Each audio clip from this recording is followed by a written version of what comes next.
हिंदू पांचांग के अनुसार माह में 2 बार प्रदोष व्रत रखा जाता है। पहला कृष्ण पक्ष में और दूसरा शुक्ल पक्ष में।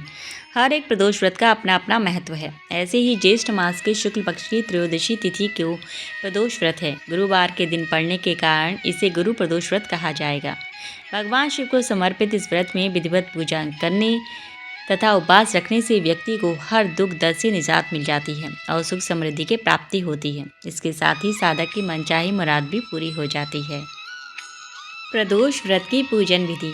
प्रदोष व्रत करते समय सूर्योदय से पहले उठकर स्नान करना चाहिए और साफ कपड़े पहनना चाहिए।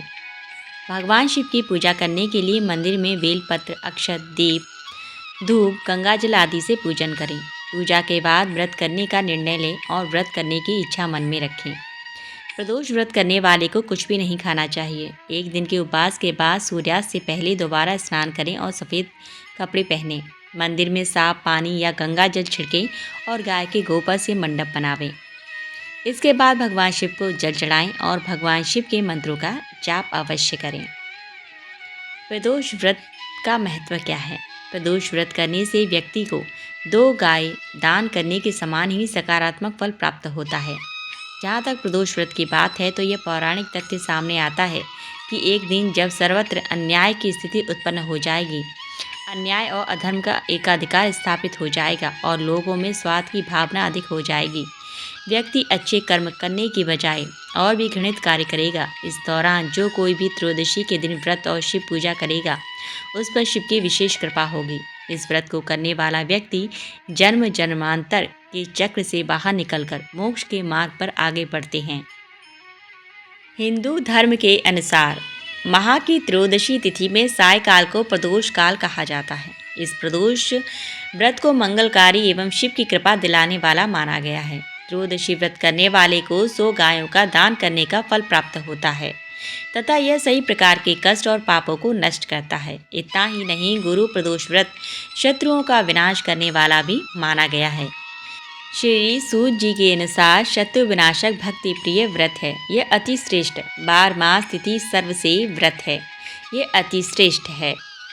यहाँ आप लोगों के लिए प्रस्तुत है गुरुवार को पड़ने वाले त्रयोदशी प्रदोष व्रत की पौराणिक कथा। इस व्रत की कथा के अनुसार एक बार इंद्र और वृत्तासुर की सेना में घनघोर युद्ध हुआ।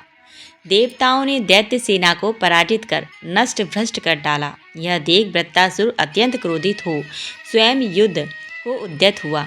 आसुरी माया से उसने विकराल रूप धारण कर लिया। सभी देवता भयभीत हो गुरुदेव बृहस्पति की शरण में पहुँचे। बृहस्पति महाराज बोले, पहले मैं तुम्हें वृत्तासुर का वास्तविक परिचय दे दूं। वृत्तासुर बड़ा तपस्वी और कवनिष्ठ है। उसने गंधमादन पर्वत पर घोर तपस्या कर शिवजी को प्रसन्न किया। पूर्व समय में वह चित्ररथ नाम का राजा था। एक बार वह अपने विमान से कैलाश पर्वत पर चला गया।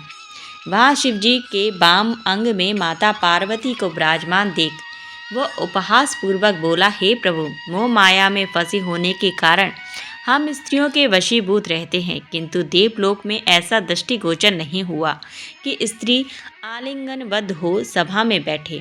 चित्ररथ के यह वचन सुन सर्वव्यापी शिव शंकर हंसकर बोले, हे राजन, मेरा व्यवहारिक दृष्टिकोण पृथक है। मैंने मृत्युदाता कालकूट महाविष का पान किया है, फिर भी तुम साधारण जन की भांति मेरा उपहास उड़ाते हो। माता पार्वती क्रोधित हो चित्ररथ से संबोधित हुई, अरे दुष्ट, तू सर्वव्यापी महेश्वर के साथ ही मेरा भी उपहास उड़ाता है। अतः मैं तुझे वह शिक्षा दूंगी कि फिर तू ऐसे संतों के उपहास का दुस्साहस नहीं करेगा। अब तू दैत्य स्वरूप धारण कर विमान से नीचे गिर, मैं तुझे शाप देती हूँ। जगदम्बा भवानी के अभिशाप से चित्ररथ राक्षस योनि को प्राप्त हुआ और तुष्टा नामक ऋषि के श्रेष्ठ तप से उत्पन्न हो वृत्तासुर बना। गुरुदेव बृहस्पति आगे बोले, वृत्तासुर बाल्यकाल से ही शिव भक्त रहा, अतः हे इंद्र, तुम बृहस्पति प्रदोष व्रत कर शंकर भगवान को प्रसन्न करो। देवराज ने गुरुदेव की आज्ञा का पालन कर बृहस्पति प्रदोष व्रत किया। गुरु प्रदोष व्रत के प्रताप से इंद्र ने शीघ्र ही वृत्तासुर पर विजय प्राप्त कर ली और देवलोक में शांति छा गई। अतः प्रदोष व्रत हर शिव भक्त को अवश्य करना चाहिए।